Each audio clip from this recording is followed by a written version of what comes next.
तुमने YouTube पर हजारों वीडियोस देखी होंगी, how to be a sigma, how to be like Ayanokoji. और उन सब वीडियोस में तुम्हें एक ही घिसी पीटी बात बताई जाती होगी, गुस्सा मत करो, लोगों को इग्नोर करो, कम बोलो, बस। लेकिन क्या हकीकत है इन सब चीजों को अपने लाइफ में अप्लाई करते हो तो तुम क्या सिग्मा बनते हो? क्या सच में तुम आयानो कोजी बनते हो? नहीं, ये सब कुछ बेकार है। अगर तुम सिर्फ चुप बैठोगे, लोगों को इग्नोर करोगे तो लोग तुम्हें मिस्टीरियस नहीं बल्कि लोग तुम्हें अंडर कॉन्फिडेंट और बेवकूफ समझेंगे। अब तुम खुद ही सोचो, तुम्हारे ग्रुप में या फिर तुम्हारे आसपास कोई ना कोई ऐसा बंदा जरूर होगा जो बिल्कुल भी खामोश रहता है, मतलब कुछ नहीं बोलता, लोगों से बात नहीं करता है। क्या वो मिस्टीरियस है? नहीं, बल्कि लोग उसे बेवकूफ बुलाते हैं कि ये गधा बोलता ही नहीं। न जाने क्यों लोग खामोश रहने वालों को अच्छा नहीं मानते और यही हकीकत है दोस्त, वो बेवकूफ कहलाएगा। यूट्यूब पर भले तुमने हजारों वीडियोस देख ली है, सब यही कहते हैं मिस्टीरियस बन जाओ, खामोश रहो, कुछ मत बोलो। नहीं, ये सब चीजें गलत है। अब इस बात को समझो कि आयानो कोजी चुप इसलिए नहीं रहता क्योंकि उसमें एटीट्यूड है, बल्कि वो चुप इसलिए रहता है क्योंकि जब सामने वाला बोलता है ना तो वो अपना डाटा लीक कर रहा होता है। और आयानो कोजी एक ऐसा इंसान है जो कंप्यूटर की तरह है, जो अपने आसपास के लोगों को ह्यूमंस की तरह नहीं बल्कि एक वायर्स और टूल की तरह देखता है। और अब मैं तुम्हें बता दूं, आज इस वीडियो में हम कोई बेसिक टिप डिस्कस नहीं करने वाले। आज मैं तुम्हें द वाइट रूम माइंडसेट का कोर सिक्योर कोड देने वाला हूँ, एक ऐसा साइकोलॉजिकल फ्रेमवर्क जिसको समझने के बाद तुम्हारे दोस्तों का ग्रुप, तुम्हारा कॉलेज या फिर तुम्हारा प्लेस वर्क जहाँ तुम काम करते हो, हर चीज हर जगह तुम हर किसी को कंट्रोल कर पाओगे, हर किसी को मैनिपुलेट कर पाओगे और खुद को कैसे अच्छा दिखाना है लोगों की नजरों में, हर चीज बताने वाला हूँ। तो हो सके तो वीडियो को लाइक कर सकते हो एंड चलो करते हैं वीडियो को शुरू। तुम लाइफ में हमेशा हारा हुआ क्यों फील करते हो? क्योंकि तुम गेम खेल रहे हो। और आयानो कोजी गेम खेलता ही नहीं बल्कि वो गेम के रूल्स बनाता है। सबसे पहली गलती जो तुम 99% लोग करते हो वो है मेन कैरेक्टर सिंड्रोम। हर किसी को ना ग्रुप में सबसे कूल दिखना है, सबसे फनी बनना है या सबसे जोरदार आर्ग्यूमेंट जीतना है। और जब तुम इन चीजों में अपनी एनर्जी लगाते हो ना दोस्त, तो तुम अपनी साइकोलॉजी एक्सपोज कर देते हो। लोगों को पता चल जाता है कि तुम किस चीज से ट्रिगर किए जा सकते हो, लोग तुम्हें कैसे बेवकूफ बना सकते हैं। तुम चिल्ला चिल्ला कर कूल बनने की कोशिश में बता रहे हो लोगों को कि हाँ भाई मैं ऐसे ट्रिगर हो सकता हूँ, तुम कर दो मुझे ट्रिगर। सबसे पहले चीज, आयानो कोजी बनने का सबसे पहला रूल क्या है पता है? ऑब्जर्वेशन। अपने फीलिंग्स को हटा दो एंड ऑब्जर्व करो छोटी सी छोटी चीजों को। हम रियल लाइफ एग्जांपल से समझते हैं। मान के चलो तुम एक ग्रुप में बैठे हो, दोस्तों के ग्रुप में हो, दो दोस्तों के बीच बहस हो गई तो तुम क्या करोगे? एक नॉर्मल इंसान उस बीच क्या करेगा? या तो किसी एक का साइड लेगा या फिर अपना बीच बचाव करेगा। पर अगर तुम ऑब्जर्वर हो, हर चीज को ऑब्जर्व कर रहे हो, छोटी छोटी चीज को नोटिस कर रहे हो ना, तो तुम इस चीज को भी नोटिस करोगे कि किसने अपनी आवाज ऊंची की। मतलब तुम समझ जाते हो कि उसका इमोशन कंट्रोल वीक है। दूसरी चीज, कौन पर्सनल अटैक पर उतर गया, इस चीज को भी तुम समझ गए कि उसके पास लॉजिक खत्म हो चुका है। और तीसरी चीज, ग्रुप में बाकी लोग किसकी तरफ देख रहे हैं। इन सब चीजों को ना, छोटी छोटी चीजों को नोटिस करोगे ना तो तुम्हें पता चल जाएगा कि ग्रुप का हिडन लीडर कहाँ है। अगर मान के चलो हर कोई इंसान इसे एक तरफ देख रहा है ना, एक बंदे के ऊपर, तो समझ जाओ या तो उसने कुछ गड़बड़ किया है या फिर वो ग्रुप का हिडन लीडर है। और इन सब चीजों को तुम तभी समझ पाओगे जब तुम ऑब्जर्वेशन सीखोगे। और आयानो कोजी इन सब चीजों में मास्टर कर चुका है, one and only legend person. और अभी मैंने जो तुम्हें बताया ना, वही चीज सेम टू सेम अपने दोस्तों को ग्रुप में अप्लाई करना है तुम्हें। कुछ नहीं, बस 5 मिनट के लिए अच्छे से ऑब्जर्व करो, चीजों को समझो, मतलब साइकोलॉजिकल ब्लूप्रिंट अपने दिमाग में छाप लो।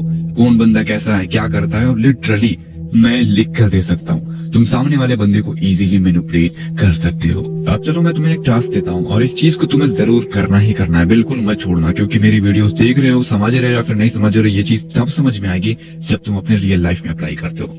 देखो, कल से जब भी तुम अपने दोस्तों या फैमिली या फिर कॉलेजेस के बीच में जाओगे ना, तो एक दिन के लिए अपनी आइडेंटिटी पॉज कर दो। मतलब ऐसा रिएक्ट करो जैसे तुम किसी दूसरे प्लेनेट से आए हो और इन इंसानों पर रिसर्च कर रहे हो। इनके पैटर्न्स देखो, मतलब लोग कितने ज्यादा प्रेडिक्टेबल होते हैं ना, ये देखकर तुम खुद ही हैरान रह जाओगे। अब मुझे एक बात समझ नहीं आती, तुम्हें लगता है कि मैनिपुलेशन के लिए झूठ बोलना पड़ता है? नहीं, दुनिया का सबसे बड़ा माइंड कंट्रोल झूठ बोलने से नहीं बल्कि सच को हाइड करने से होता है। ध्यान से सुनना, इस चीज को समझो कि आयानो कोजी हमेशा इंफॉर्मेशन असेंबली मेंटेन करता है। इसका मतलब क्या है? इसका मतलब है कि सामने वाले के पास तुम्हारे बारे में सिर्फ और सिर्फ 10% इंफॉर्मेशन है। पर तुम्हारे पास उसके बारे में 90% इन्फॉर्मेशन है, और जिसके पास ज्यादा इन्फॉर्मेशन होगी पावर हमेशा और हमेशा उसी के पास होगी। और इस चीज को मैंने अपनी काफी सारी वीडियोस में तुम्हें बताया भी है। और जानने वाली बात यह भी है कि लोग अक्सर इमोशनल होने पर अपनी सारी कहानी, अपने सीक्रेट्स, अपनी वीकनेस अपने दोस्तों को बता देते हैं। और आयाना कोजी की नजर में तुम अपना वेपन दुश्मन के हाथ में दे रहे हो, मतलब तुम्हें अपनी वीकनेस किसी को बताने क्यों है? वो तब तुम्हारे पीठ पर खंजर मारेगा जब तुम सोच नहीं सकते। इसीलिए कहता है आयाना कोजी, अपने सीक्रेट्स, अपने इमोशंस कभी किसी को रिवील मत करो। और अब आते हैं आयाना कोजी की सबसे कंट्रोवर्शियल और सबसे डार्क फिलोसॉफी पर, लोगों को टूल्स की तरह देखना।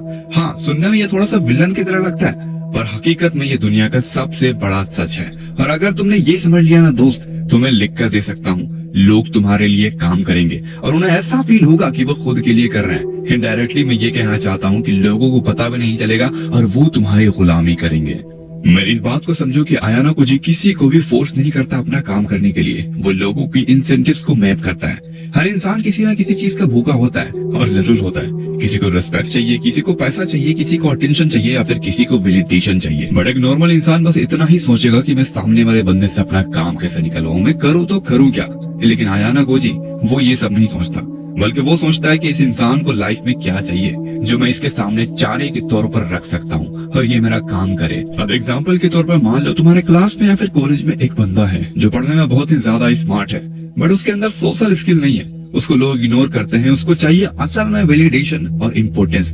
तो तुम उसके पास जाकर ये कहोगे कि भाई मेरा काम कर दे, तो वो मरकर भी नहीं करेगा, बल्कि तुम उससे ये कहोगे कि भाई ये एक इम्पोर्टेंट काम है जिसमें सब के सब फेल हो गए, मुझे पता है यहाँ तेरा ही दिमाग चल सकता है, तू ही इसको करेक्ट कर सकता है। और फिर बस तुमने उसको वो दिया जिसका वो भूखा था, बूस्ट, ईगो और वैलिडेशन। अब तुम्हारा काम अपना समझ कर करेगा, सिर्फ अपने आप को प्रूव करने के लिए। उसने खुद को तुम्हारा टूल बना लिया दोस्त, और उसको लग रहा है कि वो जीत रहा है, बट हकीकत में कौन जीता?